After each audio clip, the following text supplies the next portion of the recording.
So welcome back. Up lunch adjournment. We now have the core telecommunication group. Would you like to come forward? I think you'll mind us, Mr. McCarrison. Yes, we are. Hi, I'm Chris Warren from Insight. Yes, Graham, who's our mobile networks expert, has unfortunately had a bereavement over the weekend. So if there's any questions you've got, perhaps if we could get him to respond to those in writing and due Sure, I'm fine. Mr. McCarrison's statement is more important anyway. Yeah. So I'm sure you'll be able to cover any of this. I'll do my best. I appreciate it. It's up to you. So we've all done summary statements, which I forwarded to. Do you actually call yourself OK, or Alicia? I do call myself AK, so it's much easier. But so just FYI, they are on the Hearing 16 website now. If you want to look at them copy as well. Okay, you don't have hard copies? We do for our ones, but not for Mr. McCarrison. But only 2 copies. But I'm happy to pass on that. No, we can. But they're pretty brief. I mean, to cut a long story short, the telco position is they think that there should be a rule requiring telecommunication connections at subdivision. So there's not a lot more I can add to that. It's sort of a summary, except that in my view, that MPSUD, RPS, and internal policies within your own proposed plan support that position. Mr. Cantor is representing Chorus, who their core business is fibre network, that's just fibre, and of course Mr. McCarrison would have talked to mobile networks as an alternative means of connection. So it's probably easiest if Andrew goes through a summary and we take questions from there. Yeah, the core issue for us we're trying to address, and that was seen frequently around the country, is where developments don't put fibre in at that time of subdivision development. Purchasing properties, it's getting it being there, getting approaching for us, but by then we can't spread that cost across the entire development. We could dig up brand new footpaths, roads, and beams. So it's just increased the cost when we're putting that development at the other services we're going into. Way of delivering that fibre technology. So it's reasonably practical to do so, but it shouldn't get put in. No, there will be instances where that's not reasonably practical, and in those situations, alternative technologies are the solution. But in the first instance, fibre should be. It's not being left out from people. It's being underserved. It's an essential service that is being found out during COVID. On the Forest network now, the average sort of data usage actually exceeds the average when we were in lockdown. Lockdown to prove that people that work from home and still put up. And so once that demonstrates it's going to drive all those things very intensely. Indeed, it's hard to get people back in the office now. Yeah. But I guess that has all its own advantages, and that it takes probably less emission than far off. It takes cars off the road, people work at home and at time. It's all sorts of advantages. So you're looking for a carve out that says good best endeavours to put it in with an not necessarily agree with something. Correct. So we've sought wording that says fibre must be put in reasonably practical. Open access fibre. Open access fibre. Do you need to explain that? So So an open access fibre network. So the issue we're trying to resolve by requiring it to be an open access fibre network would be our other elements. In instances with some developments, they put in a private fibre network.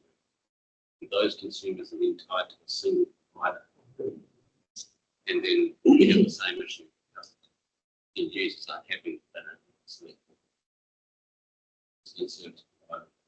Hundreds of down to one. So that's obviously an open access fibre network. The other elements with a full range. And yes, so that reasonably practical wording is 100 lot subdivision that requires 2 kilometres of actual fibre to get to it. Be reasonably practical. That it's a 2 lot subdivision possible. That would be reasonably practical. And are you confident about the alternatives working in partnership?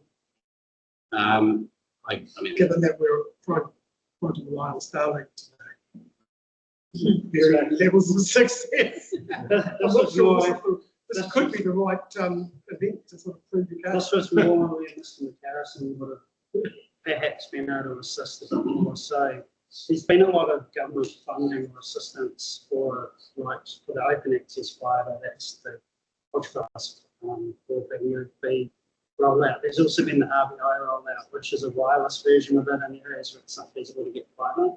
And so all the 3 main providers are going on that. Got a company called Rural Connectivity Group that 2 Degrees, 1NZ and Sparker jointly own. So it's not intended to be just one operator, but all of them.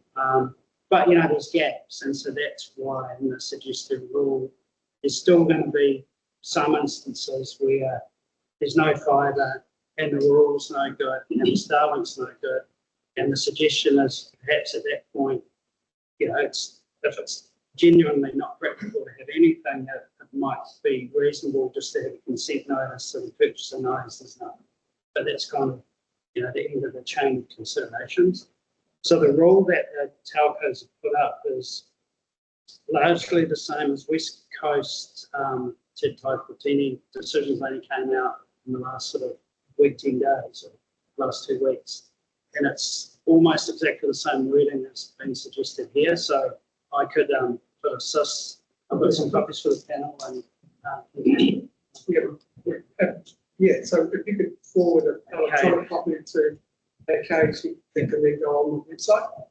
So I haven't done that, but I will do that because Mr. McCarrison was going to introduce this, but he's not here. He was coming yesterday, but he was coming this morning. So I will I'll email that through the AK. in terms of forest zoning, fibre is now to 87% of the population across the country. Forests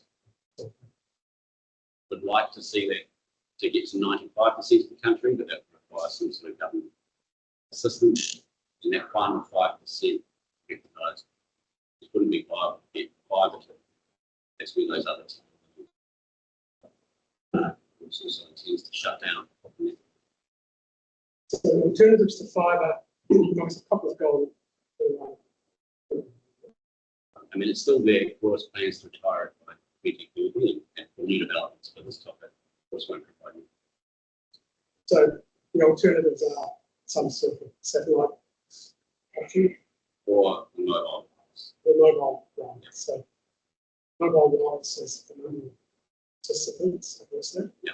But it's possible to get rid of Sweden.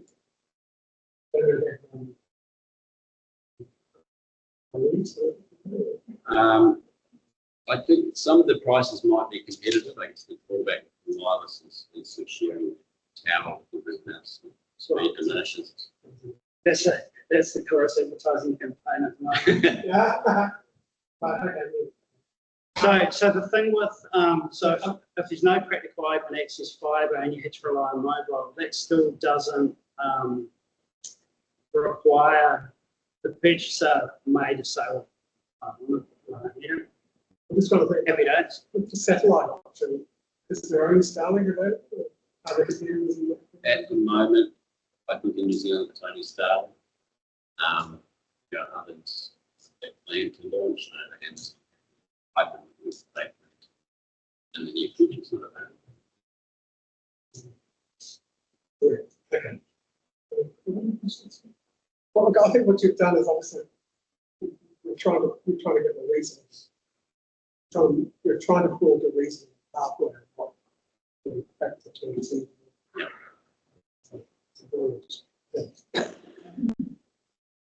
Yeah, probably just the extent of your fibre network, because you're suggesting new subdivision should be followed.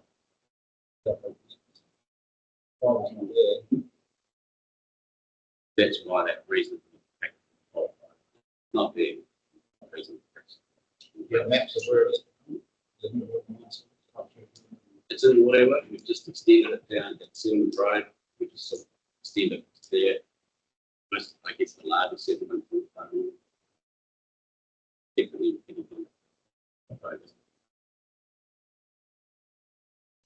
a couple of them.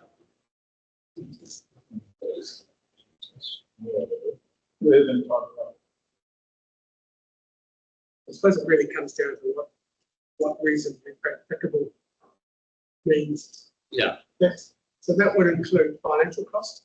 correct. Obviously, the topography and access Yeah. questions. What else would you take? What else would you put in there saying it's not practicable? I guess the network Numbers. capacity, you know, The number, and would you be, yeah, so but with your financial model, you'd be applying some sort of cost benefit ratio in terms of volume of yeah, users, it would be, subscribers. yeah, per, I guess, cost per end user, potentially.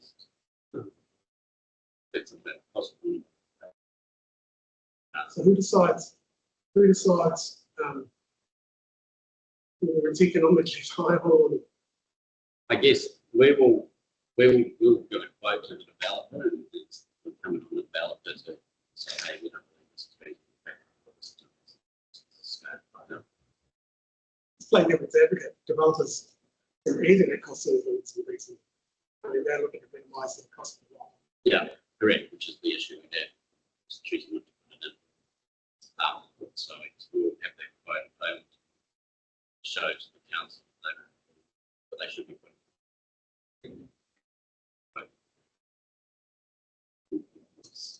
How difficult is it to register for the providers? But it depends on the development. Some developments, you know, if it's an intense development, very difficult to put in new structure. It's also, it could be a new person coming from development. The first person is asking for a service, how do we spread that cost to you? Well, I suppose I'm trying to think the worst case scenario is you know, all those it's just it's not reasonable. I mean, one of the things we thought about, Mr. Chairman, was whether we specify a distance. I think the course was a little reluctant to do that because it could be very easy to extend it 100 metres or very hard to extend it 10 metres depending on the scenario. But I mean, that's an option. And I think that's, Proceeding. Especially when it doesn't weigh up, you know, through the force people to not buy. Yeah. and I guess with the requirement there in the plan, it means that before it starts seeing these instances where it's sort of been provided, it's not, we can work with council. So that they can balance.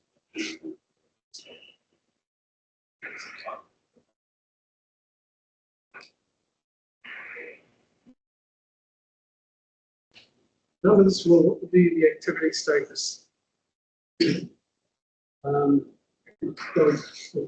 I believe it's RD. Should be. Well, it's just, that's one of the standards. It's typically all those standards. You don't meet them in the subdivision rule. Subdivision rule. On whoever it is subject to these standards. It's one of those standards. You don't meet that standard. Yeah. That's the intent. So that gives the council the opportunity to test what these little practical means. But a lot of case law reasons are practical, isn't there? My understanding is there is a cost element in that. Yes. Yeah, that's right. That is obviously the nature of the question. Just leave it with that. That'll be the That will be what it comes down That'll to. be Most of the other, the right amount of money, those other costs. I mean, you could just say that reasonably practical means economically.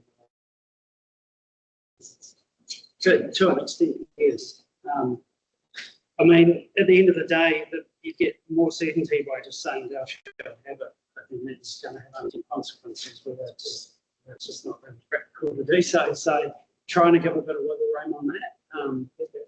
Yeah. Thanks, guys. I understand where you're coming from. There's two things from me that consent notice that goes on the titles. That's a reasonably common thing that happens around the place, or is it kind of a For the telco connection, this is something that's kind of a new push, so I can't think of any examples of this particular thing, but it's more, the intent is it's more as an advisory. You know, your lawyer looks at the title when you purchase and goes, oh, you realise at least at the time of subdivision there's no telco connection. Are you good with that? It's part of the due diligence of purchase. And either A, it might have changed since then, and or B, they don't care, or C, they do care. And That's a good idea that it doesn't. Much of it is used at the moment around the country. so yeah, so as I say, on that particular issue, this is kind of a newer thing that the industry has been seeking. The West Coast have it. I don't think in so many words. Okay.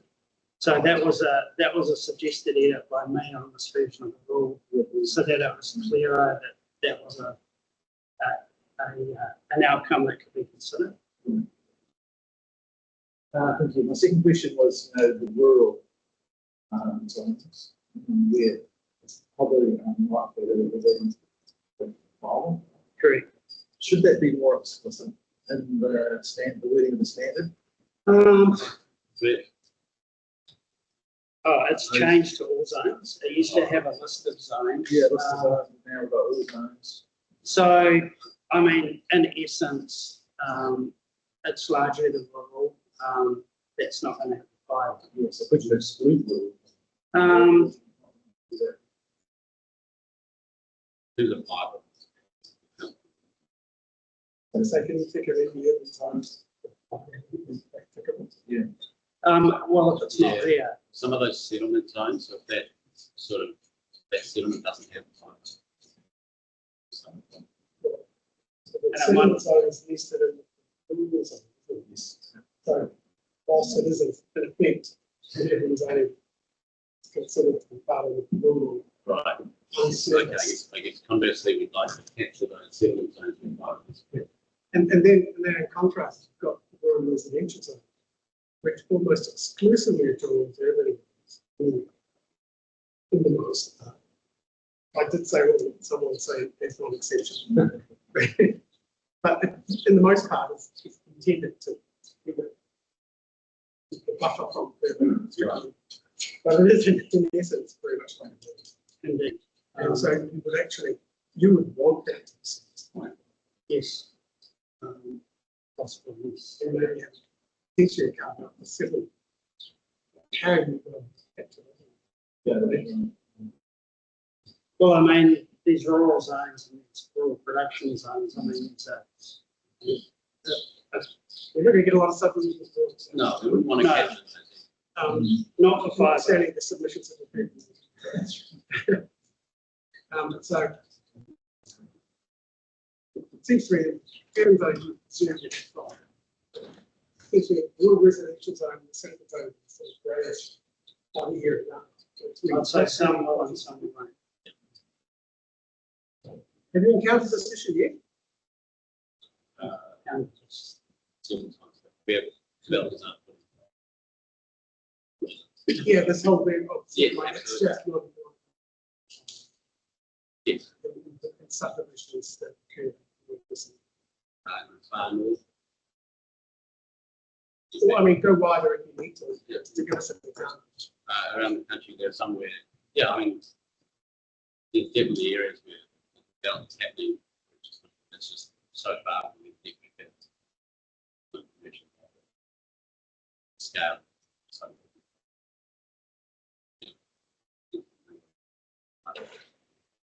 But you've got other examples of developers, some guy who say, oh, it's going to say money, why not? absolutely. Absolutely. And then it's usually once the, just, I mean, some of it will be happening across the country. That's once the customers start requesting file and you realise that they don't have.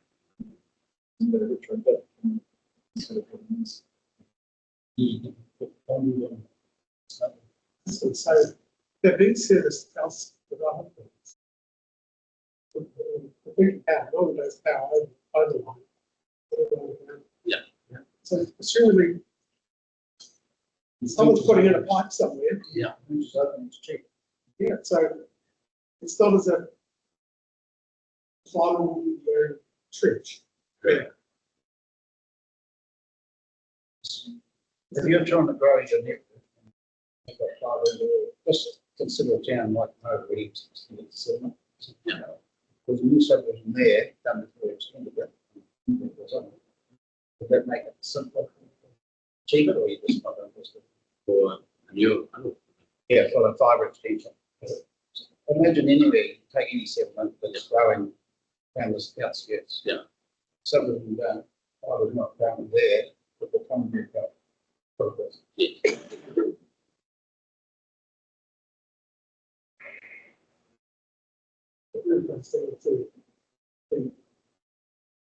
Potentially shared content infrastructure.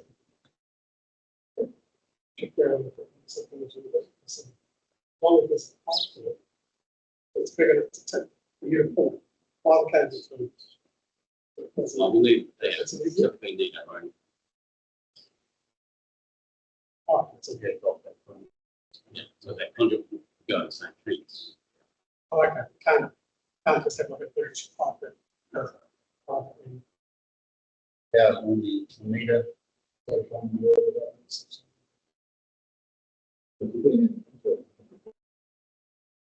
Yeah, well, the plan is requiring.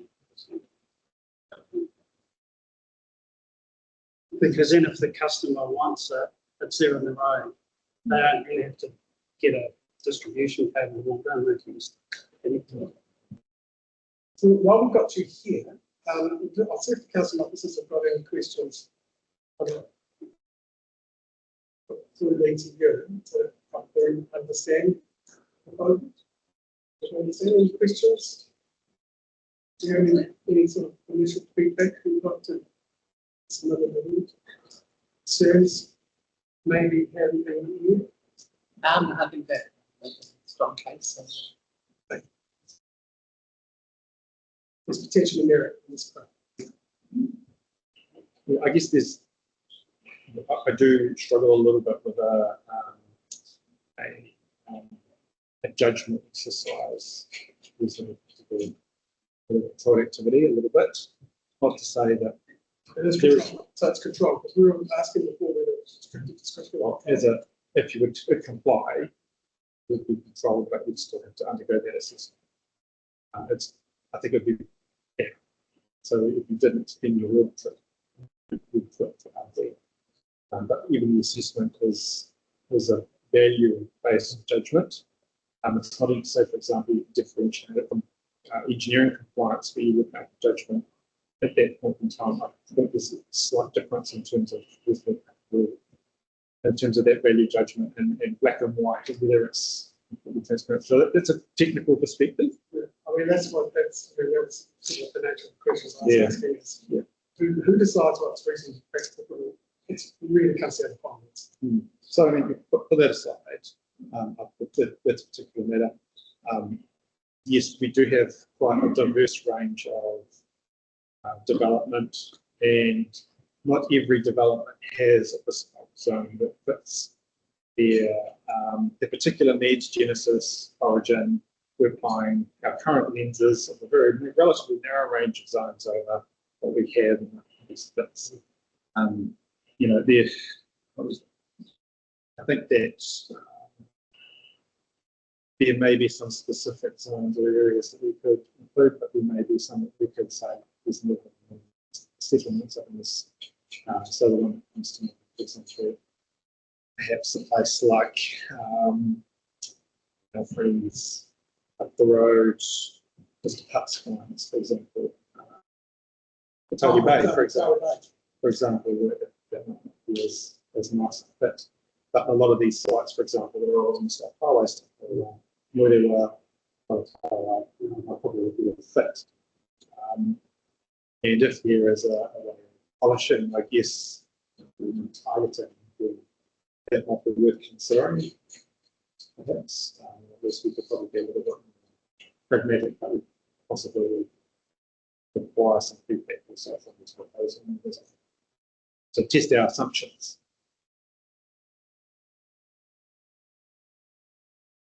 I'll probably the last question.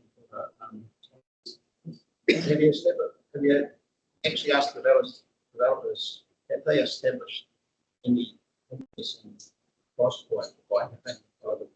That's what I'll business case that way. Actually, in terms of the value of the property,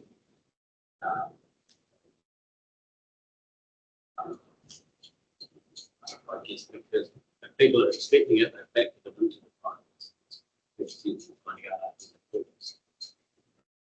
I guess an easy example would be town water supply.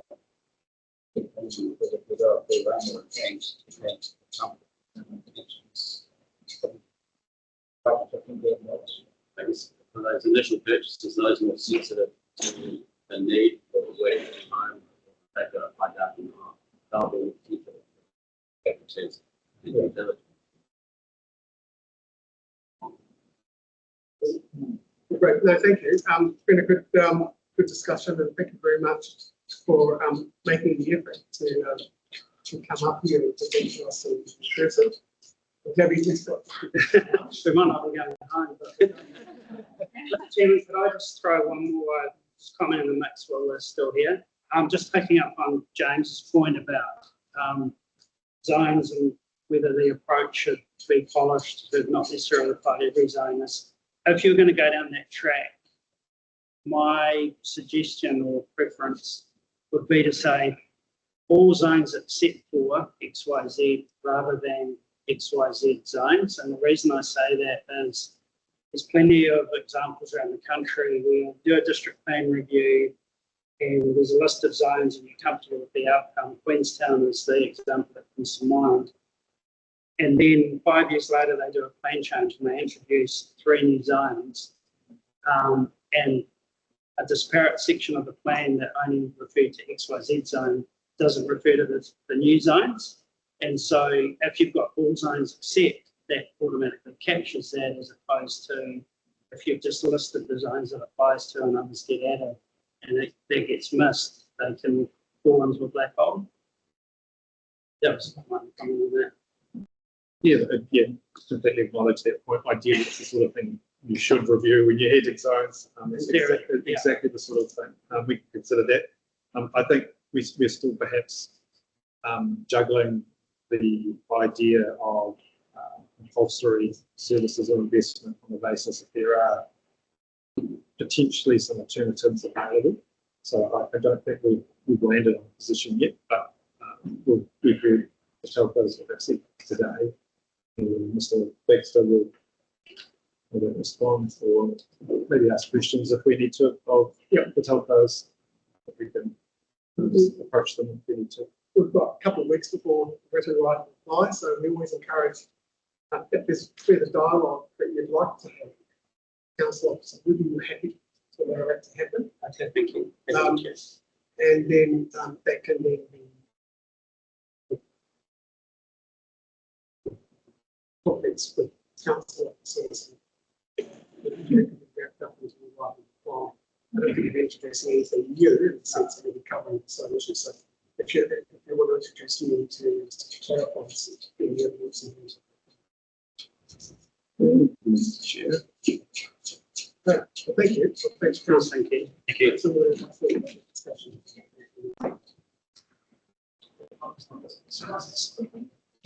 I guess, and pass on our regards and condolences to Mr. Harrison and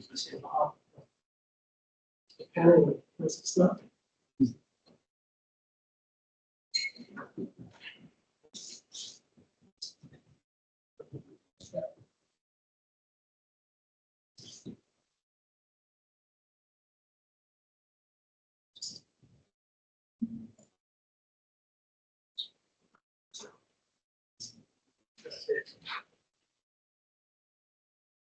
Okay, so Mr. Malcolm, maybe that seat, sir. Yeah.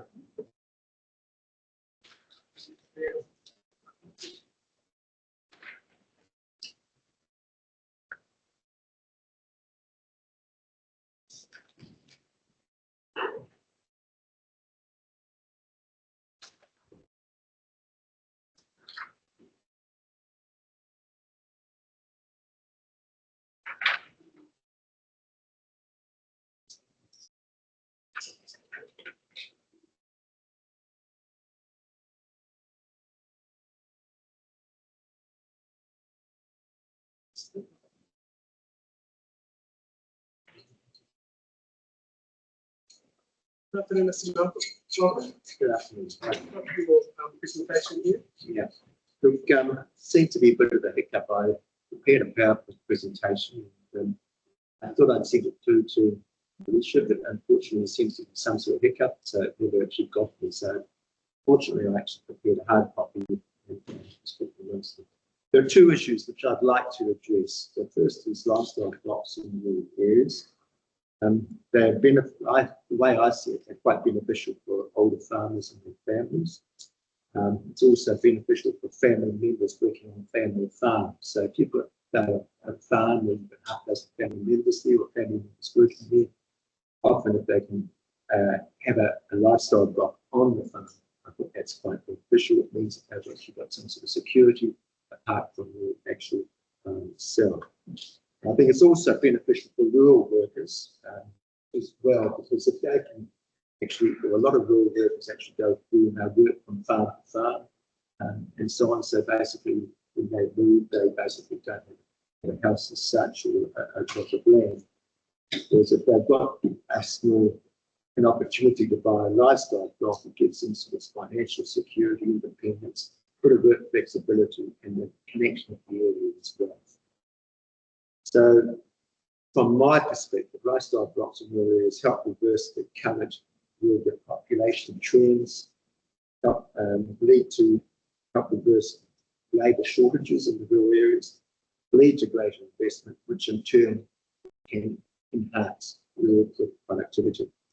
And to cater for these suggestions, I would like to see farmers be cut off a 2 hectare area surrounding their home, particularly for older farmers and people who are a little bit older. A cluster option, say 2 1 hectare lots, be permitted in rural areas. In the above scenarios, the balanced parcel should contain a minimum specified area, say 20 hectares.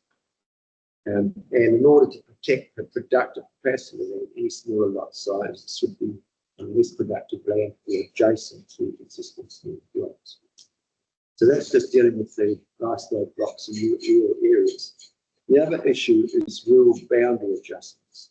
In recent times, we've seen a situation where there's been a number of smaller lots permitted, subdivision of smaller lots permitted in rural areas, ranging from 0.4 hectares up to 4 hectares. And for that reason, both of those sort of think that boundary adjustments among existing titles in rural areas should be permitted. Now, in the proposed district plan, they're saying, yes, you can do that, but the minimum area is 8 hectares. I would suggest that a smaller parcel of land, say 1 hectare, might be more useful and create more flexibility in those situations. It's not going to result in additional titles or place additional stress on infrastructure, such as loading and so on. I think there are numbers which are going to be affected by rural boundary adjustments, relatively small.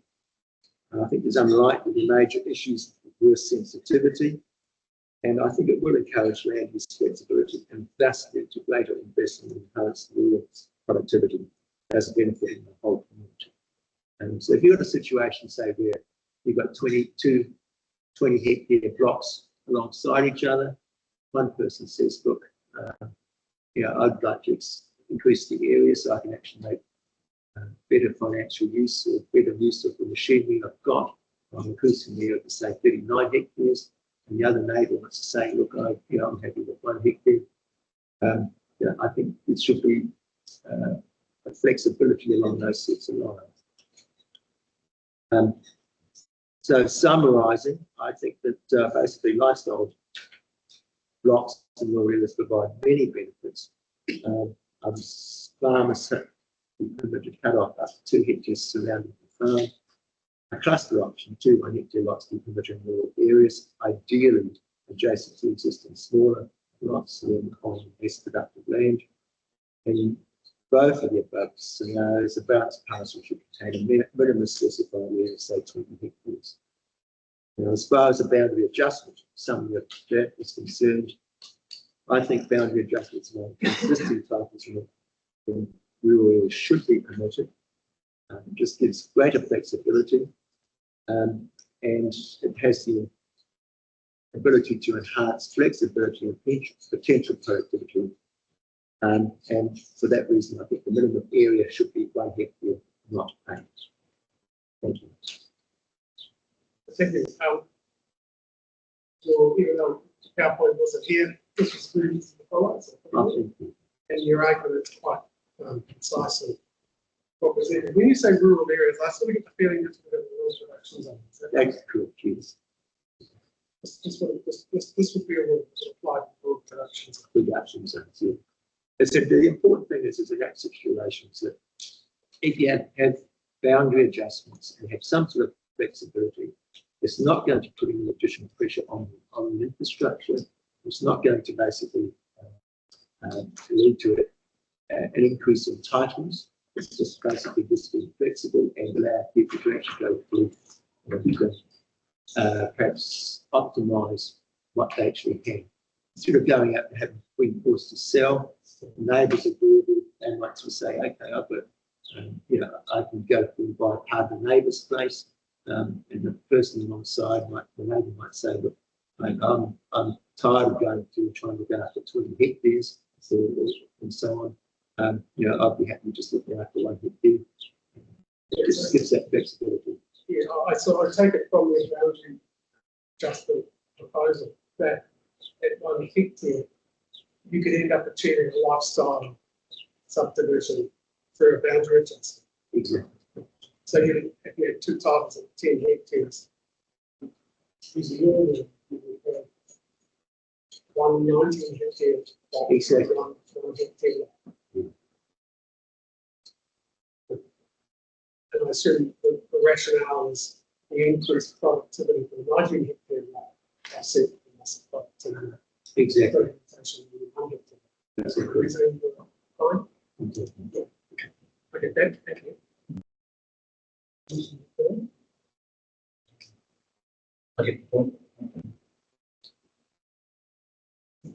Yeah, maybe we need some clarification from staff on this, but my reading of subdivision rule 3 does sort of address your point number 1.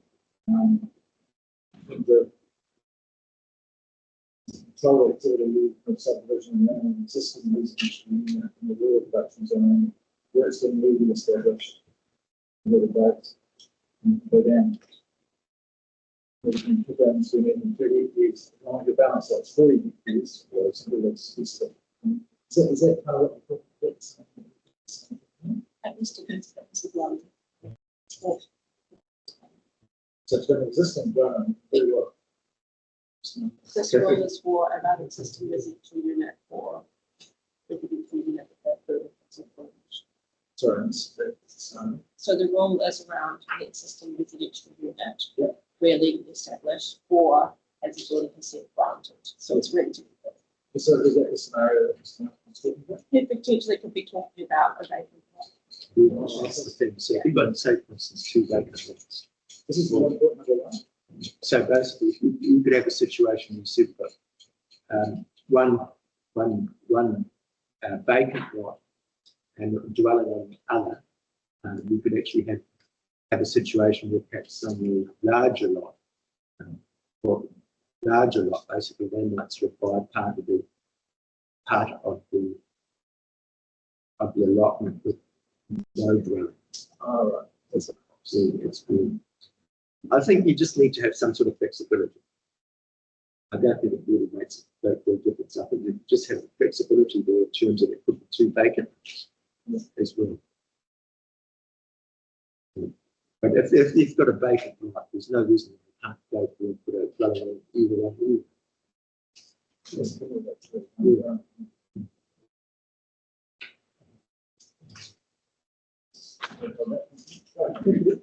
No more questions from us. Any questions or clarification?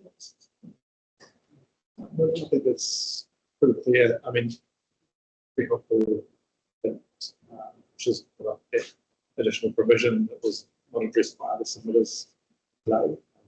It's useful that we have added to the pot, I guess, through this process. We will provide more opportunities if we can. But, and I guess the other point too is the situation discusses around the boundary adjustment provision. Which I think if we've got an RD provision, I can't imagine that we could be particularly had reason to turn that sort of a request down in a distancing. That scenario that I put up was that potentially if someone came in and said, look, just two lots, two properties of 10 hectares. If we combine into one, 10 hectares, that's way more. Using that sort of positive outcome, this is a strategy to justify fragmented. Absolutely. Yep. In a context of restricted discretionary activity, would be able to consider all its merits. Absolutely. The other thing too is I think we're looking at longer term as well. So basically, the district plan, which is like to basically be in existence for probably 10 years or longer. And sometime, in 8 years' time, 9 years' time, we might have a situation where you have, say, two adjacent lots, which might be bare lots, for instance. And they may have gone through and got the titles just in recent times, say 2025, that 2035, basically situations change. And so we've got to have some sort of flexibility at that time. So we're not just thinking present, we're also thinking perhaps in 8, 9, 10, 12 years' time as well. We certainly get the point that there are opportunities. One other question I think I sort of dabbled around in is, can you clarify for us, what is the threshold for second dwelling? I actually just looked at it. It's not on the top of my head. I mean, I'll put that quick. I mean, the problem we wanted to solve is providing housing for rural environment for workers. That doesn't necessarily mean subdivision. Yeah. And a dwelling for an existing farm owner to entitle doesn't necessarily. I think there is a rule in there, but I'm not. I don't. Just coming back to that, I think yes, the point that Mr. Malcolm made is well made, and if there is time, and my advice certainly council, despite any regulatory churn that we have at the moment, is that we need to keep on top of the district plan and treat it as a live document. So putting that aside, we are looking at a more bespoke approach to the environments of the far north.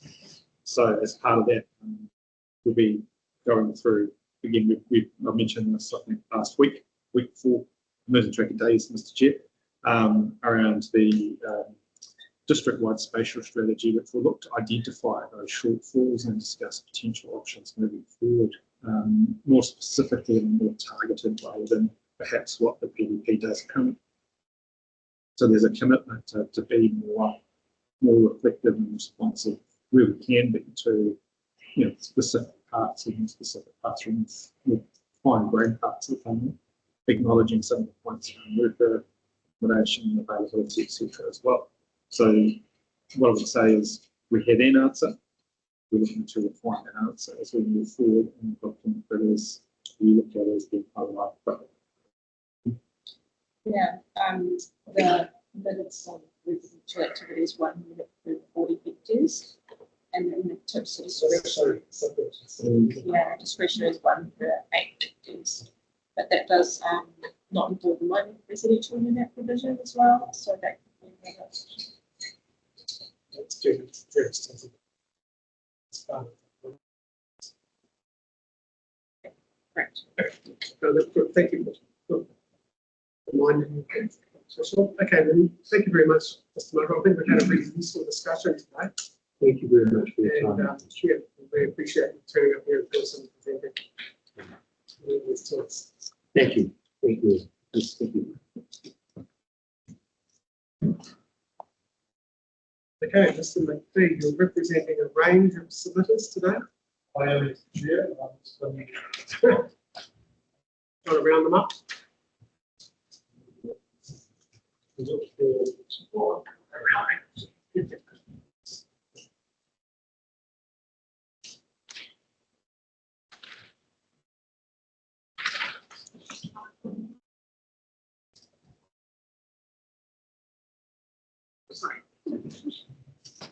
How many other participants are you?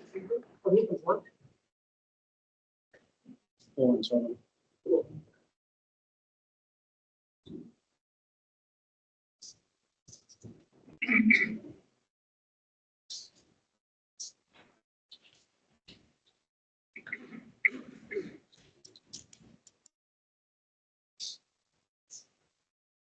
Well, welcome. Would you all like to introduce yourselves? Where something landowner area. Use calls also. So must be balanced. The session watch of them. That was necessary. We were breaking the so we had to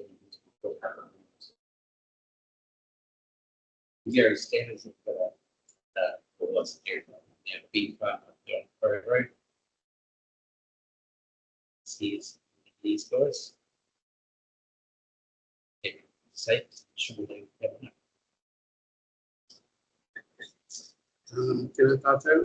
My name is Mario Papaya. I'm here for Italian Corporation. We will keep its basis. He's hearing. And we have 4.1 kilometres on the lines across our property.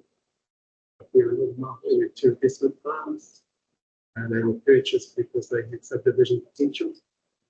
I'm familiar with subdivision on Potato Beach, which I think we would use from previously. Yeah, enough. Okay, well, welcome again. Mr. McPhee, we're in your hands. I think you got this short statement. I did, and I've prepared another statement to say this to go through just to my position and the employee's position. So I think if I just go through that initially and then maybe discuss afterwards. Yeah, more than happy. But we're not particularly constrained at time, so don't feel like you need to rush. Okay. so 2 hours. Well, over 2 hours.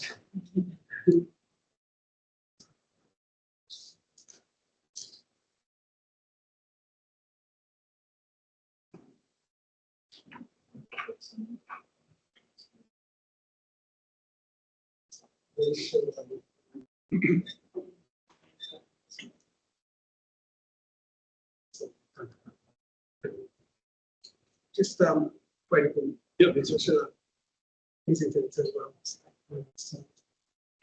Chair, in addition to the Umahui landowners, Albertine Corporation has also submitted a separate submission as well, which didn't do it with a lot of the rest, and in terms of the labour.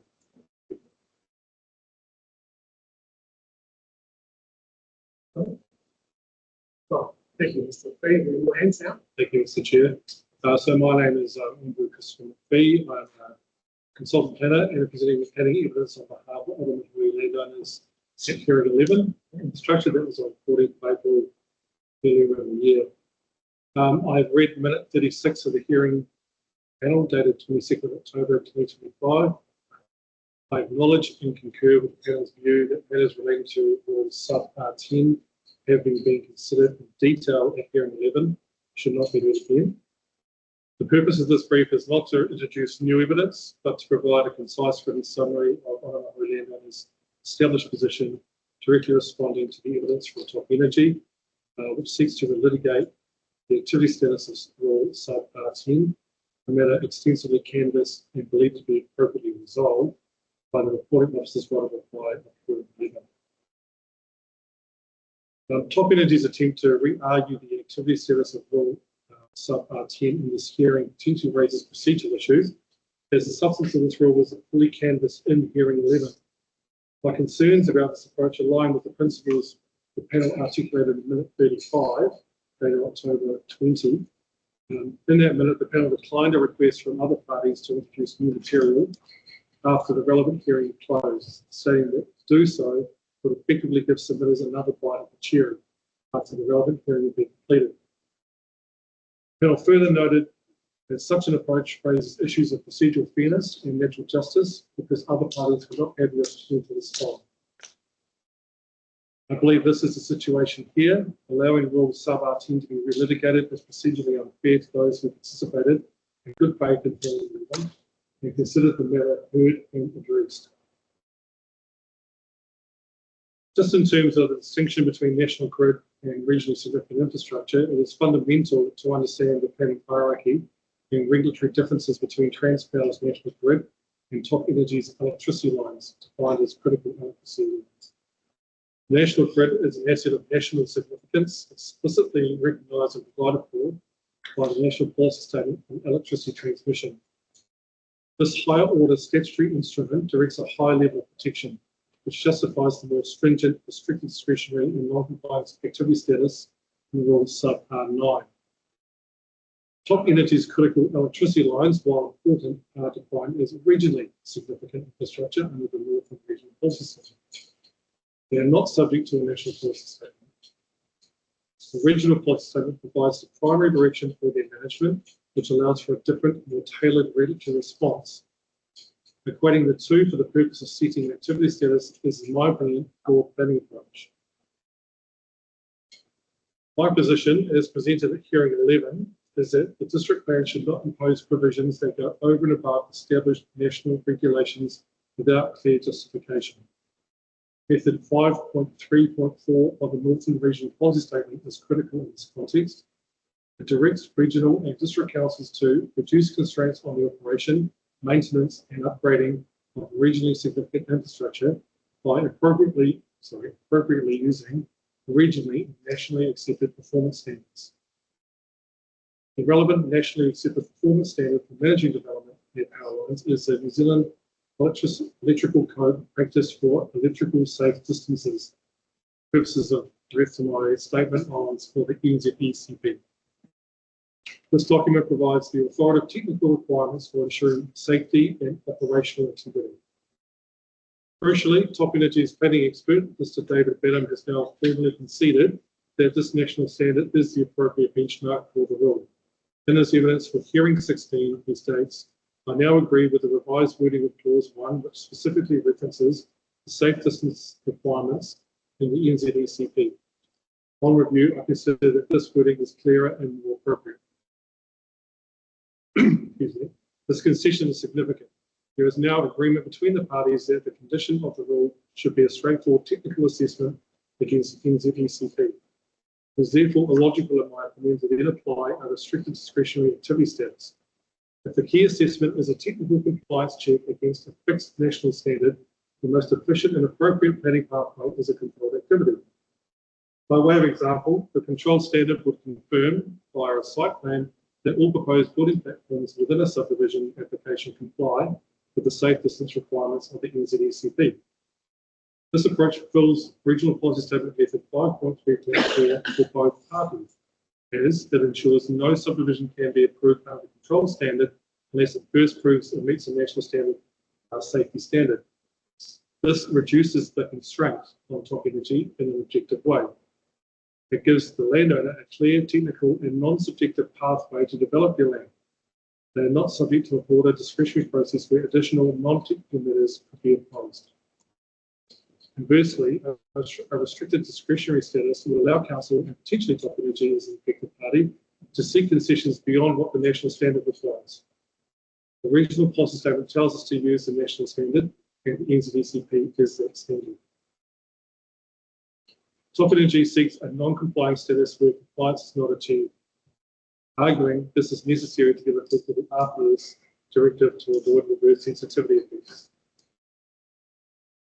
As my evidence in hearing 11 concluded, district plan should not be regulating something that is already regulated at a national level. The hearing 11 officer's recommendation to focus rule sub-R10 on compliance with NZECP is the most appropriate way to give effect to the RPS, using a nationally accepted performance standard, as directed by method 5.3.4 of the RPS. The officer's recommended discretionary status for non-compliance is considered appropriate and sufficient. So to conclude, the matters concerning rule sub-R10 were fully canvassed at hearing 11. The subsequent recommendation of the reporting officer was a logical and sound planning outcome based on the evidence presented.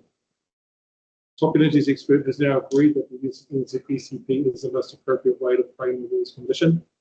This reinforces my position that a controlled activity status is the most efficient and effective method to implement this nationally accepted performance standard, in direct accordance with method 5.3.4 of the regional policy statement. I respectfully submit that the matter was appropriately dealt with at hearing 11 and that the recommendation of the section 22 reporting officer in the infrastructure hearing be upheld. The recommendation was carried forward by the section 22 reporting officer for this. Thank you. Thank you. So, very concise, to the point, I understand what you're saying. We actually are going to have a top energy presented this to us tonight. Yep. So we can say, confirm as the matters position. Let's see if the other commissioners have any questions.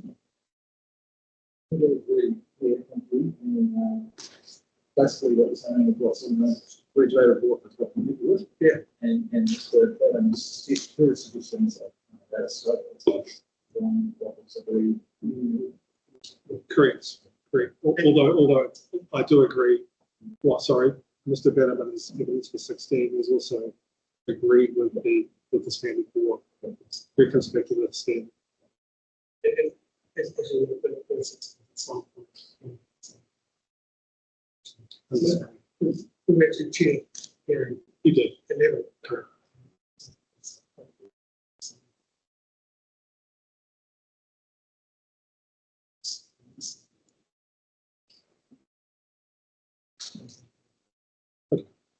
That's really good. I'm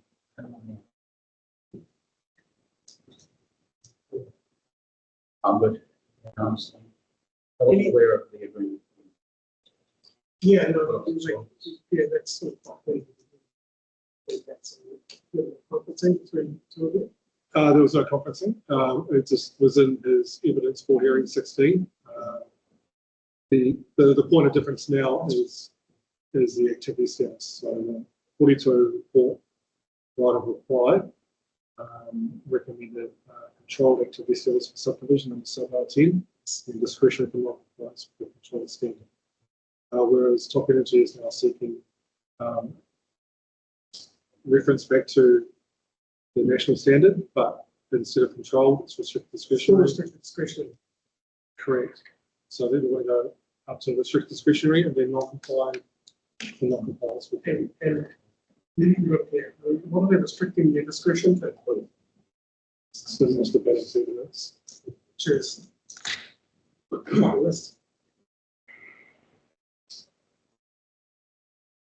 But he's not recommending any changes to those matters. It's just literally incidents. For the controls, license check. I'm sort of wondering whether any of this next goes to the control activity. Well, they are currently, so that's recommended by the Board So of he Supervisors. literally just wanted to put the same matters. I understand, so yes, I haven't confirmed that, but yes, I believe it's. That's something that we'll try to mind. They're no different matters. I'll have to check with Mr. Vans. Yeah, I have to.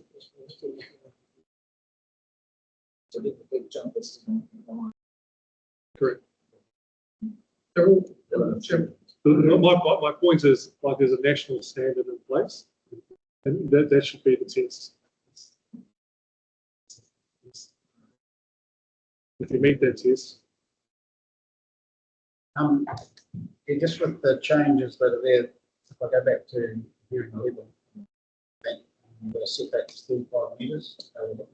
32. And that's adjusted to what? It's not, so the rule is still within 32 metres of a critical electricity line overlay. No, it's just the critical electricity line overlay. So if you are within 32 metres, then that will applies. Once with the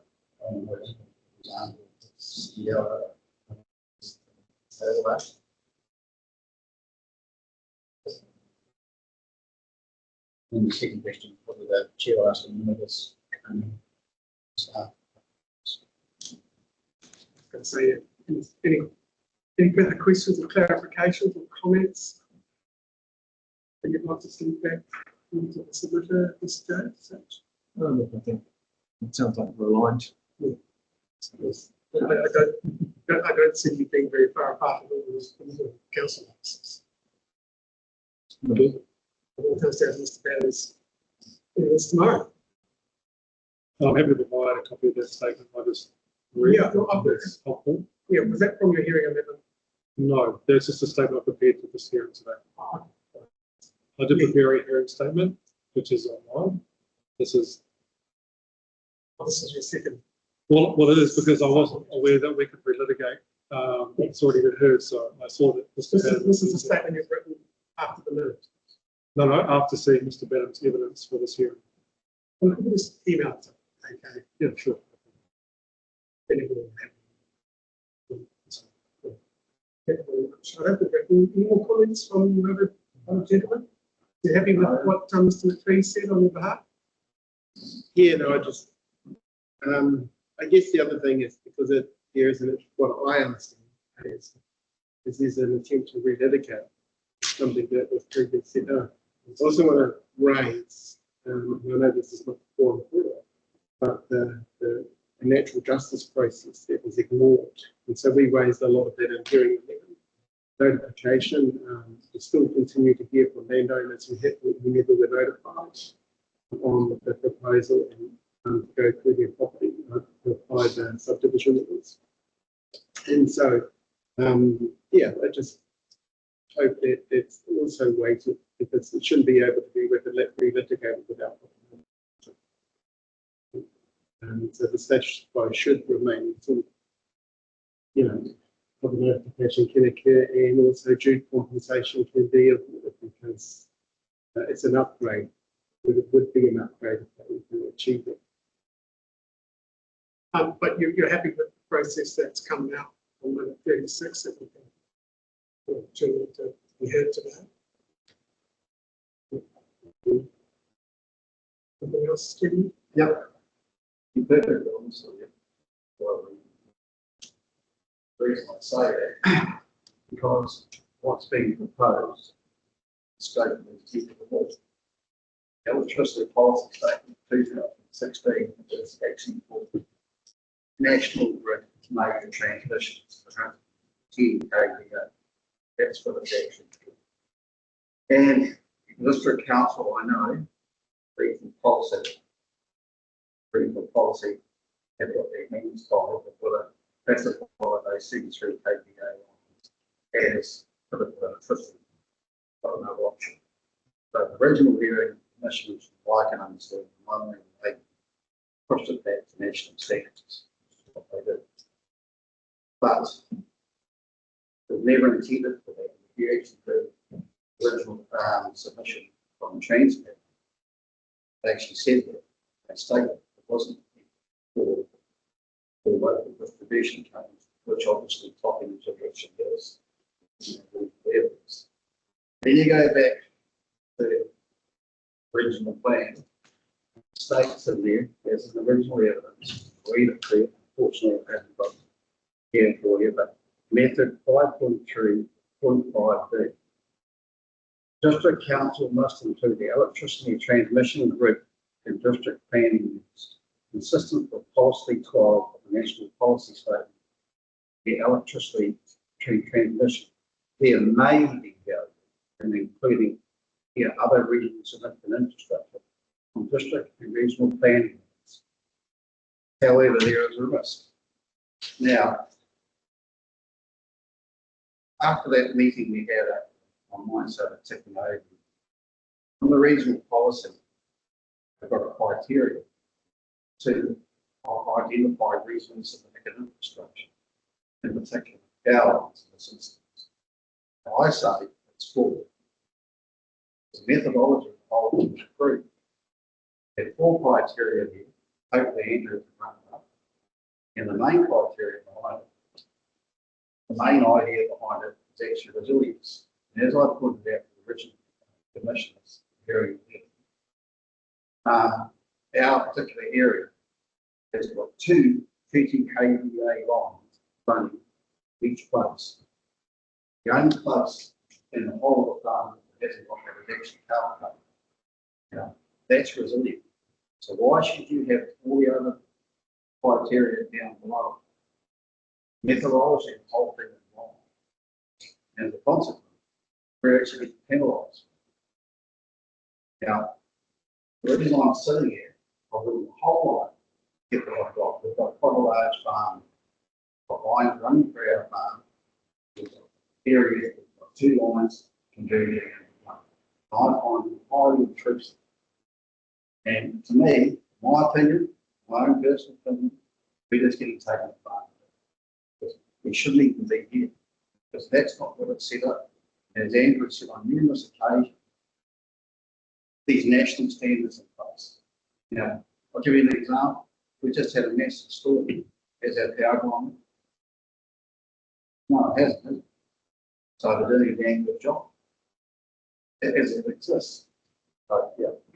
And I'll tell you another thing, so I've actually said to them, when the next regional policy statement comes out, I'm going to challenge the criteria. So they don't really care if you guys are involved, but they said that there's a whole thing that's for. If they're going to have that criteria, it should be done with a not such a proven system, because I'll show you there. You probably can't see from here properly, but we've got two lines. Everybody here, except for Gary, we've got two lines running through their property. In fact, Mario's got three. They all converge. That's resilient. To me, that overrides. So why should we have all this stuff on our property? It's wrong.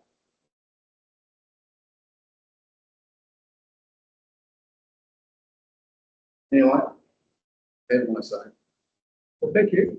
Yeah. It's interesting to hear that. Yeah, well, because like, as I put it, everybody, well, as farmers, we think their guts out for what we've got. Pay the price. Next thing, told the property rights. That's how we do it. And like, if you read that policy statement, not linked with the global distribution, something, those lines should not even be at CEOs because I'm not critical. If there's one line running through, yes, it is critical. We've got two.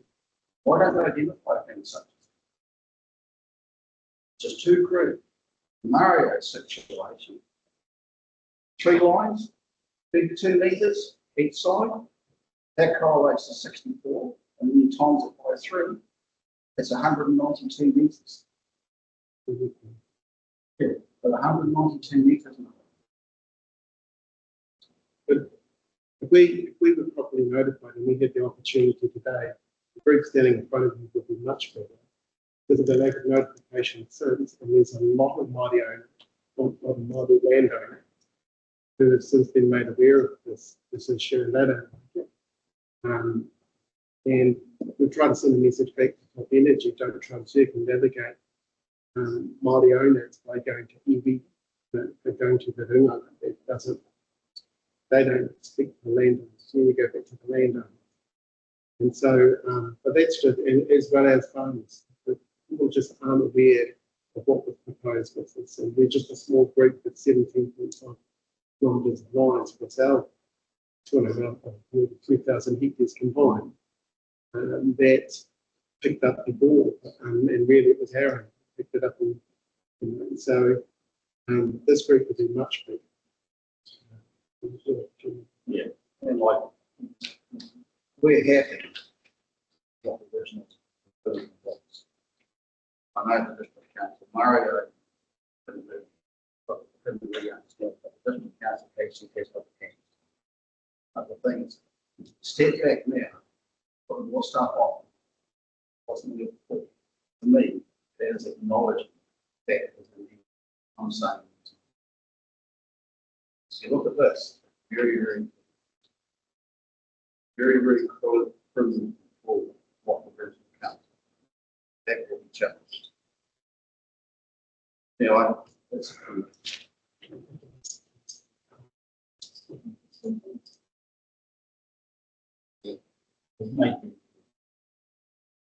Well, that's right. Yeah, the person who's at both hearings. Yeah. Grateful to have them with us to bridge that gap. No, it's based on basic. Okay, well, thank you very much. I think it's really loud and clear. We understand the issue. So we're going to get some more evidence from Top Energy. Yeah. More, you're more than welcome to watch. It's all going to be recorded and put on YouTube. So all of our hearings are, so you can actually watch, go back and have a look. Yeah. Back evidence and our questions and his answers. So just to confirm with you, Commissioner, sorry, Chair, to confirm with you, Commissioner Kensington, those matters of discretion or control are identical to Just come back to spot that the reason what's the second rules. 3.4 to method. Yeah. Is it the same or different?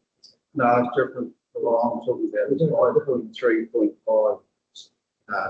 The need to have a look at their criteria for actually identifying regional. Okay, so they're different. They are different, yeah. The method I was referring to is RPS's reference back to applying a national standard. Back to the national standard is.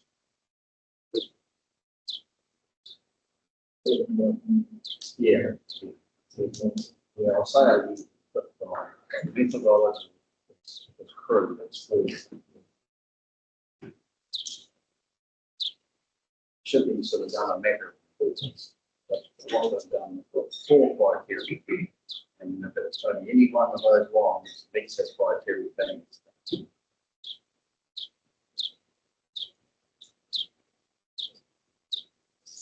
That's all. Those questions from us. Thank you very much for your attention. okay. So our next submitter, they have on watchdogs. It's due to come through Thursday, in 20 minutes. I think it is a short session. Just your eyes. Okay. That's fine. We can adjourn. Yeah. 2 minutes or so. Okay, stopping the recording.